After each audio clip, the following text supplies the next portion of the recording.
जो लोग ये योजना चलाना चाहते थे, जिसके समर्थन में फौजियों ने भरोसा किया कि 1 रैंक 1 पेंशन, अब तो ऐसी स्थिति पैदा कर दी कि no rank no pension. Agnipath और अग्निवीर, इसका विरोध न केवल नौजवान कर रहे हैं, बड़े पैमाने पर पूरे देश के अंदर विरोध है। और ये फौज को इस तरीके से आउटसोर्स करना, फौज में लोग देश की सेवा के लिए आते हैं। हमारे गरीब किसान के बेटों का ये सपना होता है कि वो फौज में जाकर के देश की सेवा करें, देश को सीमाओं को सुरक्षित रखें।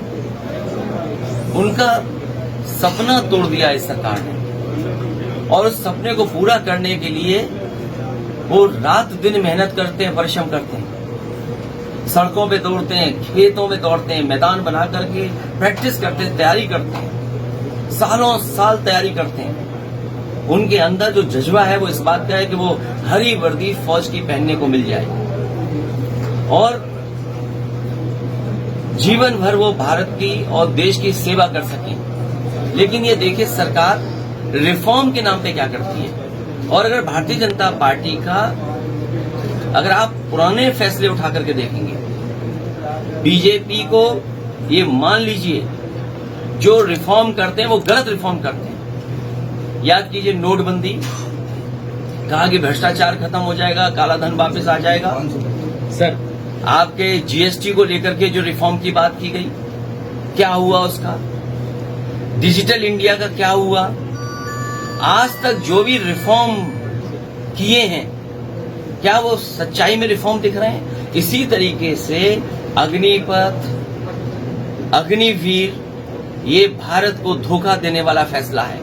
सर, हमारे नौजवानों का सपना है कि वो फौज में भर्ती हों, देश की सेवा करें। समाजवादी पार्टी इस बात का विरोध करती है। सर, अग्निवीर का विरोध करने वाले युवाओं के साथ समाजवादी पार्टी अपनी आवाज कैसे मिलाएगी? मैं खुद मिलिट्री स्कूल में पढ़ा हूं और मिलिट्री स्कूल के पढ़े हुए नौजवान आज देश के बड़े बड़े पदों पर बैठे हैं। और हो सकता है छबरामऊ में भी ऐसे मिल जाए आपको अधिकारी जो मिलिट्री स्कूल से पढ़े होंगे, बड़ी पोस्ट पर रहे होंगे। सर, भाजपा नेता न केवल यहाँ पर बल्कि देश में जितने भी मिलिट्री स्कूल बने हैं उन्हीं स्कूलों के एक स्कूल से मैं पढ़ा हूं।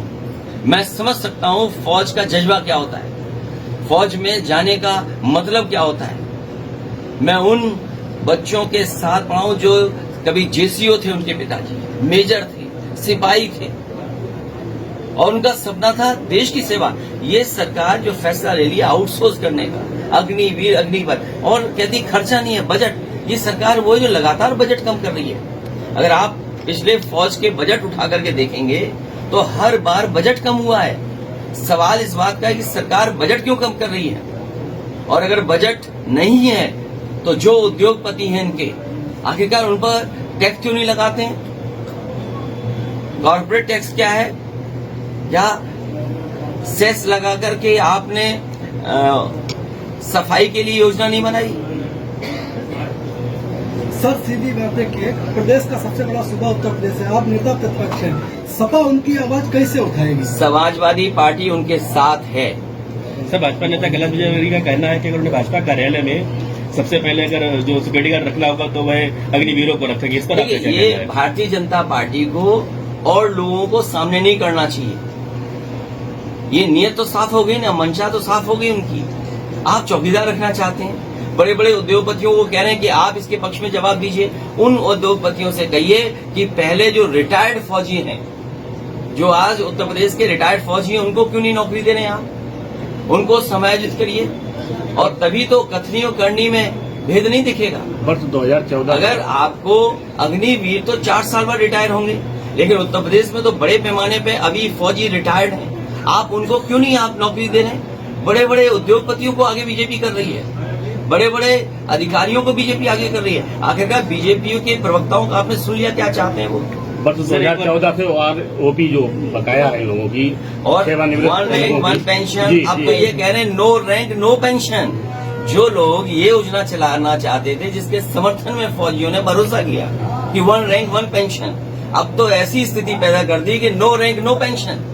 सर सैयद ताजुल स्वामी ने ये कहा है कि हमें औरंगजेब वाला हिंदुस्तान वापस कर दो, तो क्या इसके बाद सैयद खान वापस आएगा? इस पर आपका क्या कहना है? ये मुझे नहीं पता किसने कहा है और किसके बारे में कह रहे हो आप, बताइए किसने कहा है? ये सफल ताजुल खान जी ने कहा है नहीं, क्या कहा कि औरंगजेब का जो हिंदुस्तान है वापस ये आप कुछ और पढ़ रहे हैं भाई। अपने चैनल चलाने के लिए कुछ ऐसा मत बोलो।